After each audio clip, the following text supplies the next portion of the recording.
Le Saint-Esprit vous conduira dans toute la vérité. Étude biblique. Aujourd'hui, plusieurs personnes croient avoir le discernement de la parole par le Saint-Esprit. Elles sont sincères, parfois passionnées, souvent bien intentionnées, mais cela ne garantit pas qu'elles soient conduites dans toute la vérité. Car discerner, ce n'est pas seulement ressentir ou répéter ce qu'on a entendu. Discerner, c'est entendre clairement la voix de Dieu à travers les Écritures, dans la lumière du Saint-Esprit. Et pour cela, il faut apprendre à tester, à valider, à creuser. C'est exactement ce que la Bible nous demande dans 1 Jean 4, verset 1. Bien-aimés, n'ajoutez pas foi à tout esprit, mais éprouvez les esprits, pour savoir s'ils sont de Dieu.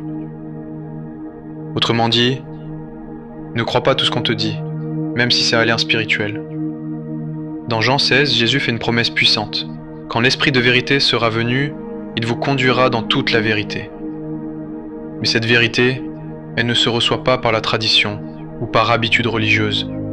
Elle se révèle à ceux qui écoutent vraiment, qui lisent attentivement, qui laissent le Saint-Esprit ouvrir leurs yeux. Sinon, on risque de suivre des doctrines d'hommes, ou pire, d'appeler vérité ce qui n'est que confusion bien emballée. Et c'est ce qu'on voit trop souvent avec le passage de Jean 16, versets 8 à 11. Plusieurs s'arrêtent à cette phrase. Il convaincra le monde de péché, de justice et de jugement. Mais ils ne lisent pas ce que Jésus dit ensuite. Or Jésus explique lui-même, le péché, c'est de ne pas croire en lui. La justice, c'est qu'il retourne au Père, preuve que sa mission est accomplie. Et le jugement, c'est que Satan est déjà jugé. Malheureusement, beaucoup de croyants, pasteurs et enseignants interprètent ce passage autrement. Ils enseignent que Saint-Esprit est là pour te faire sentir mal à chaque faute, que tu dois produire ta propre justice, et que tu seras jugé si tu ne t'améliores pas assez. Mais ce n'est ni le message de Jésus, ni celui du Saint-Esprit, et si on ne lit pas par nous-mêmes avec l'aide de l'Esprit, on peut facilement passer à côté de la vraie révélation. C'est pour cette raison que Jésus enseignait souvent en parabole, pour que seuls ceux qui ont le cœur ouvert et l'esprit attentif puissent comprendre. Ceux qui sont vraiment conduits par l'Esprit ne se contentent pas de ce qu'on leur dit, ils vont à la source, ils cherchent la vérité, et c'est cette vérité-là qui les affranchit. Alors dans cette étude, on va prendre le temps de laisser Jésus lui-même expliquer ce qu'il veut dire. Pas ce qu'on pense qu'il a dit, pas ce qu'un pasteur bien intentionné a prêché un dimanche, mais ce que l'Esprit de vérité révèle à ceux qui écoutent vraiment. Nous explorerons un des passages les plus profonds et révélateurs du ministère de Jésus concernant l'œuvre du Saint-Esprit. Jean chapitre 16, versets 7 à 13. Et quand il sera venu, il convaincra le monde en ce qui concerne le péché, la justice et le jugement. Jean chapitre 16, verset 8. Ce texte, tiré du discours d'adieu de Jésus, a souvent été mal compris ou limité à une lecture superficielle. Pourtant, il contient des vérités théologiques essentielles, qui éclairent non seulement la nature de l'œuvre du Saint-Esprit, mais aussi les réalités spirituelles profondes liées au péché, à la justice et au jugement. Alors que beaucoup de croyants s'arrêtent à la simple idée que l'Esprit nous convainc de péché, de justice et de jugement, Jésus prend soin d'expliquer ce que ces termes signifient réellement dans le contexte de son départ et de l'avènement du Consolateur. En ce qui concerne le péché, parce qu'il ne croit pas en moi, la justice, parce que je vais au Père et que vous ne me verrez plus, le jugement, parce que le prince de ce monde est jugé. Jean chapitre 16, versets 9 à 11. À travers cette étude, nous verrons comment Jésus définit le péché comme étant le rejet de sa personne, la justice comme celle de Dieu manifestée par son œuvre parfaite, et le jugement comme la condamnation finale de Satan. Le but de cette étude est de restaurer la véritable compréhension de ce passage, en éclairant la manière dont le Saint-Esprit agit dans le monde et dans le cœur des croyants. Cela nous permettra de mieux saisir l'essence de l'Évangile et de vivre pleinement la justice qui nous est offerte en Christ. Une interprétation erronée du rôle du Saint-Esprit.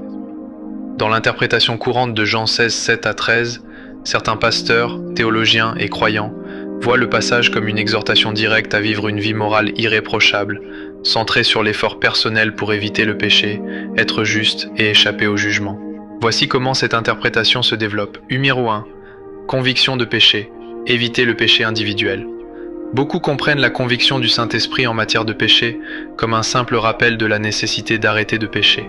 Ils considèrent que l'Esprit nous pousse principalement à une introspection personnelle pour identifier et corriger nos comportements pécheurs. Ce type d'enseignement insiste souvent sur la lutte contre des péchés spécifiques, tels que la convoitise, la colère ou le mensonge, et met l'accent sur l'effort humain pour éviter ces comportements. Dans cette vision, le péché est vu essentiellement comme un échec moral que chaque chrétien doit vaincre à travers la discipline et la détermination, ce qui est erroné. Cette perspective limite le péché à des actions externes ou des manquements moraux. Elle minimise la dimension fondamentale du péché que Jésus souligne dans ce passage, à savoir le rejet de lui-même. Jésus dit que le péché dont l'esprit convainc le monde est celui de ne pas croire en lui. Jean 16, 9. Cela signifie que le plus grand péché n'est pas tant une mauvaise action individuelle, mais l'incrédulité en la personne et l'œuvre de Jésus-Christ. L'Esprit n'est donc pas simplement envoyé pour nous rappeler de bien nous comporter, mais pour nous convaincre de l'importance vitale de croire en Jésus pour le salut. Numéro 2, conviction de justice. Produire sa propre justice. De nombreux croyants et enseignants religieux comprennent la justice mentionnée dans ce passage comme une incitation à devenir moralement et éthiquement juste. Ils voient cela comme un appel à vivre une vie conforme aux standards divins, souvent à travers des règles strictes de comportement, de discipline spirituelle et de piété personnelle. Ils insistent sur l'idée que la justice doit être atteinte par les efforts humains, à travers des bonnes œuvres, la prière, le jeûne et une obéissance rigoureuse à la loi morale de Dieu, ce qui est erroné. Cette vision se concentre sur une auto-justification. Elle laisse entendre que c'est par nos propres efforts que nous pouvons être déclarés justes devant Dieu. Or, Jésus dit que la justice dont il est question ici est liée à son ascension vers le Père. Jean 16, 10. Cela signifie que la justice véritable vient de Dieu et a été accomplie par Jésus à travers sa mort et sa résurrection. Il s'agit de la justice parfaite de Christ qui est imputée aux croyants par la foi et non quelque chose que nous pouvons mériter par nos propres œuvres. 2 Corinthiens 5, 21. Le Saint-Esprit nous conduit à comprendre que nous sommes justifiés par la foi en Christ seul et non par nos mérites personnels. Numéro 3, conviction de jugement, la crainte d'être jugé. Enfin, certaines interprétations du jugement évoqué dans ce passage voient cela comme une mise en garde contre le jugement futur des croyants eux-mêmes. L'accent est mis sur la crainte de la condamnation éternelle si l'on ne parvient pas à vivre selon les standards exigés par Dieu. Beaucoup de prédications mettent alors l'accent sur la peur d'un jugement imminent si le chrétien ne s'améliore pas continuellement ou s'il tombe dans le péché. Ce qui est erroné. Cette perception de la peur du jugement déforme le message d'assurance et de liberté que l'Évangile offre à ceux qui sont en Christ. Jésus explique que le jugement dont il est question ici ne vise pas les croyants, mais le prince de ce monde, Satan. Jean 16, 11. Le Saint-Esprit vient révéler que par la croix, Satan a déjà été jugé et vaincu. Ce jugement final sera consommé lorsque Satan sera définitivement jeté dans l'abîme. Apocalypse 20, 10. Pour ceux qui croient en Jésus, il n'y a plus de condamnation. Romains 8, 1. Le jugement sur Satan signifie la libération pour les croyants, car Christ a déjà porté leur jugement sur lui-même à la croix. L'interprétation erronée de ce passage repose souvent sur une compréhension centrée sur les efforts humains pour éviter le péché, atteindre la justice et éviter le jugement. Or, Jésus nous montre que le Saint-Esprit révèle que le péché véritable est le rejet de Jésus, que la justice est celle de Christ, et que le jugement concerne Satan et non les croyants. L'œuvre du Saint-Esprit n'est pas de nous accabler de nos fautes, mais de nous conduire dans la vérité de l'Évangile. Jésus a accompli tout ce que nous ne pouvions pas accomplir par nous-mêmes. Numéro 3, péché, justice et jugement. Tout commence avec le péché. Pour bien comprendre l'enseignement de Jésus sur le péché, la justice et le jugement, dans Jean 16, 7 à 13, il est crucial de saisir que tout commence par la question du péché. Jésus dit que le péché, dont le Saint-Esprit convaincra le monde, est de ne pas croire en lui. Jean 16, 9. C'est une déclaration fondamentale car elle met en lumière la vraie nature du péché au-delà des simples actions immorales ou des violations de la loi. Numéro 1, le péché, ne pas croire en Jésus. Le péché est souvent perçu uniquement comme des actions ou des pensées contraires à la loi morale de Dieu. Bien que cela soit vrai, Jésus va plus loin en expliquant que le péché le plus fondamental est de ne pas croire en lui. C'est ce manque de foi en la personne et l'œuvre de Christ qui constitue la racine de tout péché. Jean 3, 18. Celui qui croit en lui n'est point jugé, mais celui qui ne croit pas est déjà jugé, parce qu'il n'a pas cru au nom du Fils unique de Dieu. Ce verset montre que la condamnation est liée à l'incrédulité. Refuser de croire en Jésus, c'est rester sous le jugement de Dieu et persister dans son péché. Jean 8, 24, c'est pourquoi je vous ai dit que vous mourrez dans vos péchés. Car si vous ne croyez pas ce que je suis, vous mourrez dans vos péchés. Ici, Jésus avertit que le refus de croire en lui conduit à la mort spirituelle. Ne pas reconnaître Jésus comme Sauveur et Seigneur signifie que le péché reste sur nous, car seule la foi en lui peut expier nos fautes.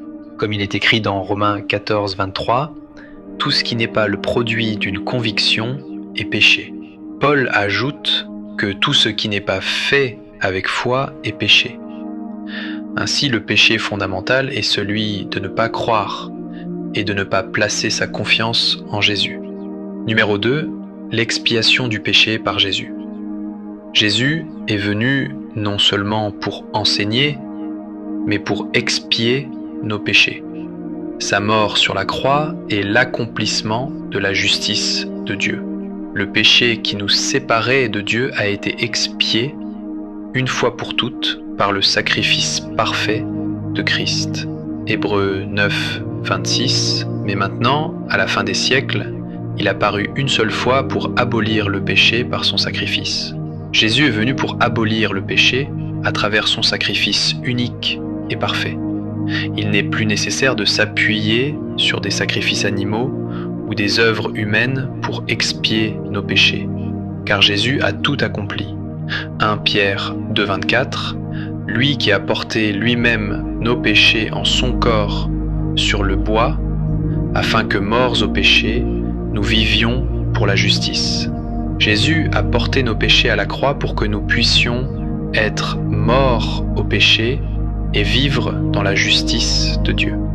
C'est par son sacrifice que le péché est effacé. Ésaïe 53, 5 à 6. Mais il était blessé pour nos péchés, brisé pour nos iniquités. Le châtiment qui nous donne la paix est tombé sur lui, et c'est par ses meurtrissures que nous sommes guéris. Ce passage prophétique montre que le châtiment de nos péchés est tombé sur Jésus. C'est par ses blessures que nous sommes guéris du péché. Numéro 3, la victoire de Jésus sur le péché. Non seulement Jésus a expié le péché, mais il l'a vaincu par sa mort et sa résurrection. Le péché n'a plus de pouvoir sur ceux qui sont en Christ, car Jésus a détruit son emprise. 1 Corinthiens 15, 57. Mais grâce soit rendue à Dieu, qui nous donne la victoire par notre Seigneur Jésus-Christ.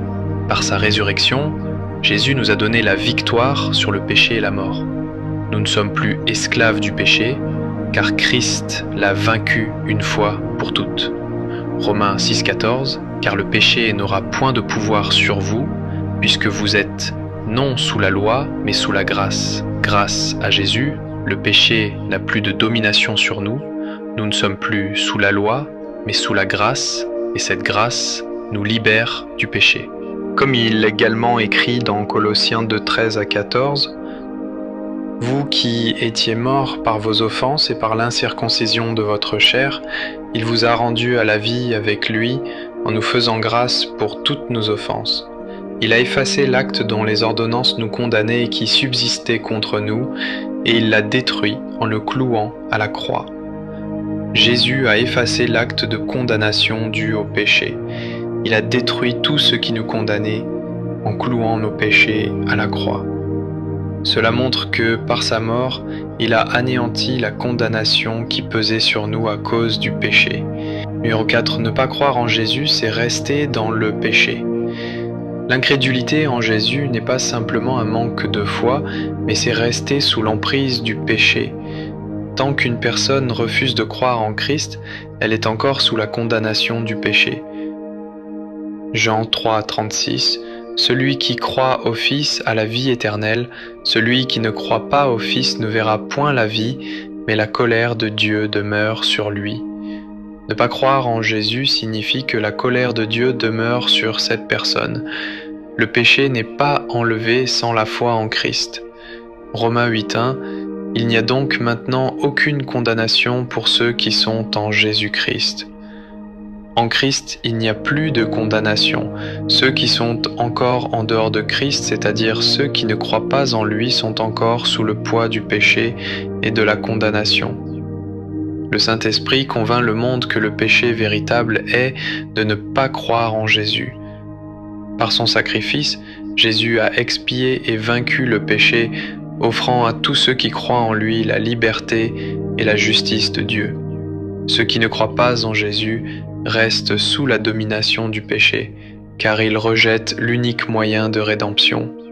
L'œuvre du Saint-Esprit est donc de nous révéler cette vérité et de nous conduire à la foi en Christ, seule source de salut et de justice. Dans Jean 16,10, Jésus explique que le Saint-Esprit convaincra le monde de justice parce qu'il monte au Père. Ce passage montre que la justice véritable n'est pas le produit de nos efforts ou de notre propre mérite, mais qu'elle découle entièrement de l'œuvre de Jésus. Cette justice n'est pas simplement un état moral que nous devons atteindre, mais un don gratuit de Dieu à travers la personne et l'œuvre de Jésus-Christ. Voici comment la Bible explique cette justice divine. Numéro 1. La justice révélée sans la loi. Dans l'Épître aux Romains, Paul insiste fortement sur le fait que la justice de Dieu n'est pas basée sur l'obéissance à la loi, mais sur la foi en Jésus-Christ. C'est une justice que Dieu révèle, en dehors de la loi, qui a été rendue possible uniquement par la mort et la résurrection de Jésus. Romains 3, 21, 22. Mais maintenant, sans la loi, est manifestée la justice de Dieu, à laquelle rendent témoignage la loi et les prophètes, justice de Dieu par la foi en Jésus-Christ pour tous ceux qui croient. Ce passage est central pour comprendre que la justice de Dieu est accessible sans la loi. Elle est révélée à travers la foi en Jésus-Christ et elle est accordée à tous ceux qui croient. Il n'est donc plus question de mériter cette justice par des œuvres ou des efforts humains. Romains 10, 3 à 4. Ne connaissant pas la justice de Dieu et cherchant à établir la leur propre, ils ne se sont pas soumis à la justice de Dieu. Car Christ est la fin de la loi pour la justification de tous ceux qui croient. Ce verset montre que la justice humaine est insuffisante. Ceux qui essaient d'établir leur propre justice se ferment à la justice divine qui se trouve uniquement en Christ. Jésus est la fin de la loi pour ceux qui croient en lui, car il est celui qui accomplit parfaitement la justice de Dieu. 2. La justice de Dieu appliquée à Christ. La justice dont nous bénéficions en tant que croyants n'est pas le résultat de nos œuvres, mais de l'œuvre accomplie par Christ. Il a pris notre place, portant nos péchés, et en échange, nous avons reçu sa justice.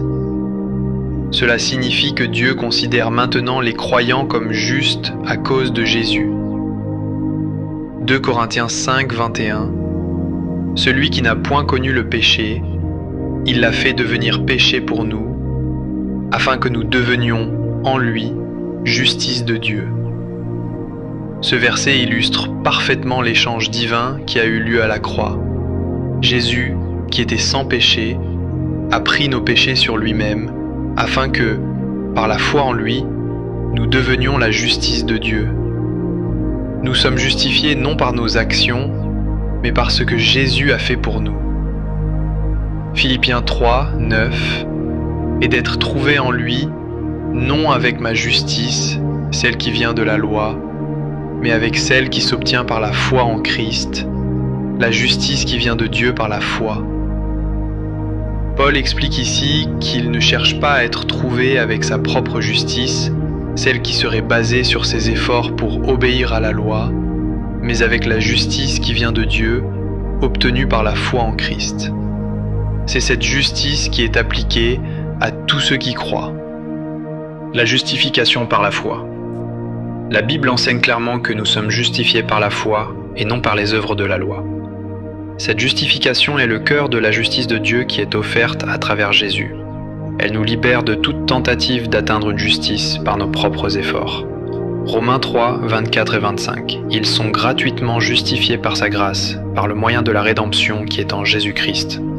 C'est lui que Dieu a destiné, par son sang, à être une victime propitiatoire pour ceux qui auraient la foi en lui, afin de montrer sa justice. Nous sommes gratuitement justifiés par la grâce de Dieu à travers la rédemption accomplie par Jésus. C'est son sacrifice qui manifeste la justice de Dieu, car Dieu, dans sa sainteté, a exigé un paiement pour le péché, et Jésus l'a offert par son sang. Romains 5, 1. Étant donc justifiés par la foi, nous avons la paix avec Dieu par notre Seigneur Jésus-Christ.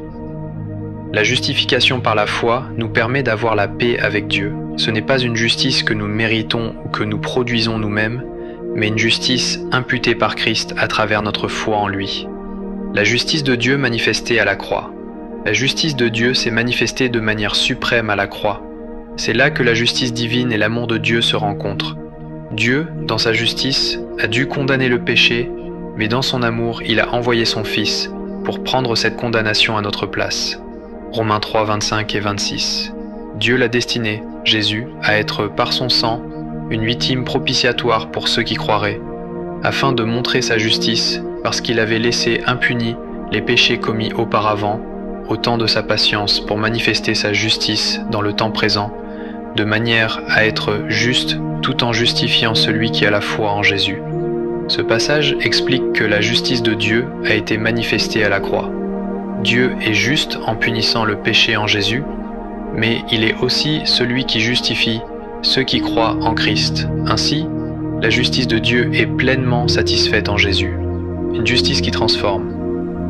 La justice de Dieu ne se limite pas à une déclaration légale, elle transforme ceux qui la reçoivent. En étant justifiés par la foi, nous ne sommes pas seulement déclarés justes, mais nous sommes aussi rendus capables de vivre selon cette justice. Tite 2, 11 et 12. Car la grâce de Dieu, source de salut pour tous les hommes, a été manifestée. Elle nous enseigne à renoncer à l'impiété et aux convoitises mondaines, et à vivre dans le siècle présent selon la sagesse, la justice et la piété. La grâce de Dieu, qui nous justifie, nous enseigne aussi à vivre d'une manière juste. Ce n'est pas notre justice propre, mais la justice de Dieu qui opère en nous par la foi, nous transformant à l'image de Christ. Vous êtes séparés de Christ, vous tous qui cherchez la justification dans la loi. Vous êtes déchus de la grâce. Pour nous, c'est de la foi que nous attendons, par l'Esprit, l'espérance de la justice. Galates 5, 4 à 5. La justice dont parle Jésus dans Jean 16, 10 est celle de Dieu, non celle de l'homme. Cette justice a été manifestée par la foi en Jésus-Christ, indépendamment de la loi ou des efforts humains. À la croix, Jésus a pris sur lui nos péchés et, en échange, nous a imputé sa justice parfaite. Ainsi, lorsque Dieu nous regarde, il ne voit plus nos péchés, mais la justice de son Fils. Cette justice est offerte gratuitement à tous ceux qui croient et elle transforme notre vie, nous amenant à marcher dans la vérité. 5. Le jugement, le triomphe de Christ et la condamnation de Satan. Dans Jean 16, 11, Jésus explique que le Saint-Esprit convaincra le monde de jugement parce que le prince de ce monde, Satan, est jugé. Ce verset révèle que le jugement dont parle Jésus ne concerne pas d'abord les hommes, mais Satan et son royaume. Jésus est venu non pour juger le monde, mais pour le sauver. Cependant, par sa victoire sur le péché et sur la mort, il a aussi triomphé de Satan, scellant son jugement et son destin. Jésus n'est pas venu pour juger le monde, mais pour le sauver. L'un des thèmes fondamentaux du ministère de Jésus est qu'il est venu pour sauver et non pour juger. La mission de Jésus, avant sa seconde venue, est avant tout de réconcilier les hommes avec Dieu et de leur offrir le salut. Ce n'est qu'en rejetant Jésus que l'homme s'expose au jugement. Voici des versets qui expliquent ce principe essentiel. Jean 3,17. Dieu, en effet, n'a pas envoyé son Fils dans le monde pour qu'il juge le monde, mais pour que le monde soit sauvé par lui. Ce verset est souvent négligé après Jean 3,16, mais il révèle une partie clé de la mission de Jésus. Il n'est pas venu pour condamner, mais pour sauver. Ce jugement est réservé à ceux qui rejettent son offre de salut, et ce jugement découle de leur propre incrédulité. Jean 12, 47-48. Si quelqu'un entend mes paroles et ne les garde point, je ne le juge pas, car je suis venu non pour juger le monde, mais pour sauver le monde. Celui qui me rejette et qui ne reçoit pas mes paroles a son juge. La parole que j'ai annoncée, c'est elle qui le jugera au dernier jour. Jésus explique clairement ici que son objectif premier est le salut, non le jugement. Le jugement vient de la parole de Dieu qui a été rejetée. En d'autres termes, ce n'est pas Jésus qui condamne, mais le rejet de sa vérité qui expose à la condamnation. Le jugement de Satan, le prince de ce monde est jugé. Le jugement auquel Jésus fait référence dans Jean 16:11 concerne Satan, aussi appelé le prince de ce monde. Par sa mort et sa résurrection, Jésus a triomphé de Satan, brisant ainsi son pouvoir sur l'humanité. Ce jugement s'étend à la défaite de tous les ennemis spirituels, mais aussi à l'assurance de la victoire pour ceux qui sont en Christ. Jean 12:31. Maintenant a lieu le jugement de ce monde, maintenant le prince de ce monde sera jeté dehors. Ce verset, prononcé juste avant la crucifixion de Jésus, annonce que le jugement de Satan est imminent. Par sa mort sur la croix, Jésus allait désarmer le pouvoir de Satan et de ses œuvres, et ainsi le prince de ce monde serait jeté dehors. Ce jugement est définitif et scelle le destin de Satan. Colossiens 2:15. Il a dépouillé les dominations et les autorités et les a livrées publiquement en spectacle, en triomphant d'elles par la croix. Ici, Paul montre que par la croix, Jésus a dépouillé les puissances spirituelles maléfiques. Le jugement prononcé contre Satan est visible dans la victoire publique de Jésus sur le mal. Cette victoire est centrale pour comprendre que le jugement de Satan a déjà été accompli à la croix. 3. Le jugement futur. La destruction de Satan est le jugement final. Bien que Satan soit déjà jugé spirituellement, son jugement final est encore à venir, lors de la seconde venue de Jésus. Ce jugement marquera la fin de Satan et de tout son royaume, ainsi que le début d'une nouvelle ère pour ceux qui sont en Christ. Apocalypse 20:10. Et le diable, qui les séduisait, fut jeté dans l'étang de feu et de soufre, où sont la bête et le faux prophète. Et ils seront tourmentés jour et nuit au siècle des siècles. Le jugement final de Satan est décrit ici dans le livre de l'Apocalypse. Il montre que le destin de Satan est déjà scellé. Il sera finalement jeté dans l'étang de feu, où il sera tourmenté pour l'éternité. C'est la pleine exécution du jugement commencé à la croix. 4. Le jugement de ceux qui rejettent Jésus. Bien que Jésus soit venu pour sauver, ceux qui rejetteront son salut seront eux-mêmes exposés au jugement. Ce jugement n'est pas la volonté de Dieu pour l'humanité, mais il est une conséquence de l'incrédulité. La Bible est claire, Refuser de croire en Jésus, c'est choisir de rester sous le jugement. Jean 3,18. Celui qui croit en lui n'est point jugé, mais celui qui ne croit pas est déjà jugé, parce qu'il n'a pas cru au nom du Fils unique de Dieu. Ce verset illustre parfaitement que le jugement résulte d'un rejet de Jésus-Christ. Ceux qui croient en lui échappent au jugement, car leur foi les place sous la grâce de Dieu. Ceux qui refusent de croire sont déjà jugés, car ils rejettent l'unique moyen de salut. Romains 1,18. La colère de Dieu se révèle du ciel contre toute impiété et toute injustice des hommes qui retiennent injustement la vérité captive. La justice de Dieu est telle que l'injustice et l'impiété des hommes qui rejettent la vérité ne pourront pas échapper au jugement. Ceux qui refusent de reconnaître Jésus comme Seigneur et Sauveur se condamnent eux-mêmes. Numéro 5. La différence entre le jugement de Satan et celui des croyants. Il est essentiel de comprendre que le jugement du croyant est différent de celui du non-croyant. Les croyants, par leur foi en Christ, sont déjà jugés justes en Jésus et ne passeront pas par le jugement de condamnation.